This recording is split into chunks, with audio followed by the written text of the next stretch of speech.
तमाम इस पार्लियामान का तमाम की तमाम पावर्स किसी कहीं और जाके रखती हैं। मुजफ्फरगढ़ कोटदू दोनों डिस्ट्रिक्ट्स में एक यूनिवर्सिटी तक नहीं है। हम क्या दे रहे हैं अपने नौजवानों को पैगाम? मिस्टर स्पीकर, हम ये बोल बोल के थक गए, 20 साल हो गए और आज तक हम उसी जगह पे खड़े हैं। That in 12 years this country would have, in 22 years in fact, this country would have not only evolved but gone on a trajectory where today we would be proud of everything that we've been able to achieve. Mr. Speaker, unfortunately, I have to say that जब हम इस तरह की गुफ्तगू इस ऐवान में सुनते हैं, गालम गलोच, एक दूसरे को बातें करना, एक दूसरे को हिस्ट्री याद कराना, और हमें समझ आती है कि जो अवाम बाहर बैठी हुई इस वक्त पिस रही है, आपके दौर में भी पिसती रही, अभी भी पिस रही है, वो हमें देख के वो क्या सोच रहे होंगे कि ये एक डेस्क बजाने की खातिर एक दूसरे के पे गाली गलोच करके, this is what the future of this country is in the hands of people like these, people like us. And I feel that we have failed collectively as a polity. We have failed our people, Mr. Speaker. And that's why, Mr. Speaker, it gives me great pride to always stand on this house representing the People's Party, because I think that is the country. उन्होंने कहा कि आपको याद कराते हैं कि बीबी शहीद की रूह, कि उन्होंने चार्टर ऑफ डेमोक्रेसी क्यों साइन किया? अपनी शख्सियत के लिए नहीं साइन किया, इस मुल्क की खातिर साइन किया, इस मुल्क को इंस्टीट्यूशनल रिफॉर्म देने की खातिर किया, जो कि आपके हुकूमत के दौर में आके आपने तमाम इस पार्लियामान का तमाम की तमाम पावर्स किसी कहीं और जाके रख दी, और वो वापस एक्सट्रैक्ट करना जो हमने ओवर डेकेड्स एक्सट्रैक्ट किया, वो आपने आराम से उसको फिल्टर वे कर दिया. So, Mr. Speaker, I have stood here too many times talking about budget speech and statements. I'm just going to talk about 2-3 big things, or 2-3 small things if you want to say. First of all, Mr. Speaker, the quality of the documents that is in front of us. Mr. Speaker, isko ye kehte hain, they call it the flagship report of the budget, the economic survey. In the economic survey, in the introduction, they have talked about the floods, the catastrophic floods of 2023. अगर आपके इस किताब में लिखने वालों को ये भी नहीं पता that the catastrophic floods came in 2022, हमने वो floods भगते हैं, हमें पता है वो 2022 में आए थे, 2023 में नहीं आए थे, तो how do you expect us to believe in the authenticity of this book? And then if you go to the last few pages, Mr. Speaker, यहाँ पे हमें एक्सपोर्ट के फिगर्स तक पुराने सालों के नहीं दिए हुए, क्योंकि आई थिंक सबको ये याद नहीं दिलाना चाहते कि पीपल्स पार्टी के दौर में 9.6% ऑफ द जीडीपी आपके एक्सपोर्ट के हम 2012-13 में छोड़ के गए थे, और उसके बाद as a percentage of GDP your exports have only gone down. और मिस्टर स्पीकर, मैं ये क्यों इस चीज़ के ऊपर निशानदेही कर रही हूँ, बिकॉज मेरे नज़र में इस मुल्क में आयरनी जो हो रही है वो ये हो रही है कि हम पाकिस्तान के किसान के नाम पर यूक्रेन के फार्मर को सब्सिडाइज करने के लिए तैयार हैं, लेकिन जो उसको वीट का रेट मुजफ्फरगढ़ में बैठे हुए या सिंध में बैठे हुए, बलूचिस्तान में बैठे हुए हर फार्मर को पता है कि इस हुकूमत की कोई क्रेडिबिलिटी नहीं है, क्योंकि अगर उसने 3900 वीट का रेट दिया, आज एक बंदा भी इस रेट पे ना पंजाब हुकूमत ना फेडरल हुकूमत लेने के लिए तैयार है. लेकिन हम फिर दोबारा सब्सिडीज इस मुल्क से बाहर के फार्मर्स को देते रहेंगे. दूसरी आयरनी इस मुल्क की क्या है, हम पूरी दुनिया से कहते हैं हम इन्वेस्टमेंट लाना चाहते हैं, पूरी दुनिया से हम हर जगह जाते हैं. Sometimes I think we take activity to be policy. We think a lot of activity, going to a lot of places, asking a lot of people to come in, having a lot of meetings is work. It's not work, Mr. Speaker. It's useless activity at the exchequer's expense. What comes out of it shows what you've done, what you've been able to achieve. And these books are filled with evidence of our lack of achievement. Because कौन से sector में हम आगे गए हैं?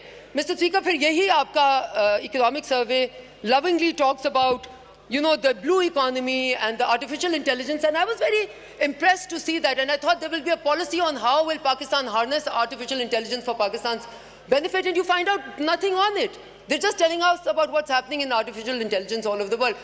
So agar this is what the produce of our finance ministry, then we have to ask ourselves the question कि हम कहाँ जा रहे हैं और हम क्या achieve करने की कोशिश करें. और Mr. Speaker, मैं यहाँ ज़रूर कहना चाहूँगी, एक गाड़ी को, let's take the example of a car, or a house which needs a deep reconstruction or a deep renovation, और आप सिर्फ उसकी पेंट जॉब करते रहें, और ये कि या किसी कार को अगर डीप ओवरहॉल चाहिए इंजन को, और हम सिर्फ उसको ऊपर से पेंट करके we cannot have a different solution, Mr. Speaker. And where we are right now, Mr. Speaker, there are two sectors.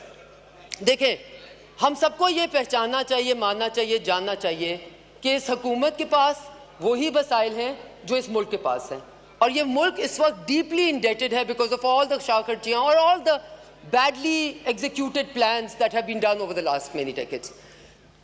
If we don't prioritize two sectors, and in my mind, energy sector को अगर आप prioritize नहीं देंगे और उसमें से vested interest नहीं लेके आएंगे, आज आपको अखबारात ये बता रहे हैं कि solar energy manufacturing, solar power panels manufacturing की policy ये हुकूमत चौथी दफा नहीं दे सकी.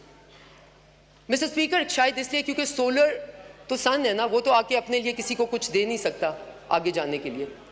क्या पाकिस्तान को इस वक्त इस चीज़ की अशद ज़रूरत नहीं है कि हम हर किस्म के ऑल्टरनेट एनर्जी के पॉलिसी को हार्नेस करके उसको एक्चुअली एग्जीक्यूट भी कर सकें, बजाय इसके कि हम उसके बारे में बातें करते रहें? और मिस्टर स्पीकर, एनर्जी सेक्टर को इस वक्त अगर हमने पूरी तरह रिफॉर्म ना किया और उसके जो लाइन लॉसेज हैं वो हमने एक तरीका बना लिया है कि अपनी एफिशिएंसी में कुछ नहीं करना और लाइन लॉसेज ले के पाकिस्तान की गरीब आवाम पे फेंकते चले जाने. आज आपकी इंडस्ट्री बैठ गई है, आपके घर की लाइटें बंद हो गई हैं बिकॉज आज आपकी बिजली अनरियलिस्टिकली एक्सपेंसिव है for anyone to be able to afford. और फिर आप कहते हैं कि लोगों को आप फुली उसके अंदर हार्नेस कर ही रखें और उनको बाकी आप ऑप्शन भी ना दें. दूसरी, so one, you have to prioritise energy. दूसरा, mister speaker, it's obvious we are in agrarian sector, agrarian economy. क्यों हम एग्रीकल्चर को प्रायोरिटाइज क्यों नहीं कर सकते? एग्रीकल्चर में मॉडर्नाइजेशन हम क्यों नहीं कर सकते? क्यों हम बार बार बैरून मुल्क फार्मर्स को सब्सिडाइज करते हैं at the expense of our own? Mister speaker, इस फ्लोर पे प्राइम मिनिस्टर ने अपनी मेडन स्पीच में एक कमिटमेंट की थी. उन्होंने कहा था फर्टिलाइजर सेक्टर को मैं आज के बाद सब्सिडी नहीं जाने दूंगा in the name of the farmer. Mister speaker, मैं ask you, this many months from that one commitment, what became of it? Because the vested interests are too deep and the farmer of Pakistan is too weak. This is the reality.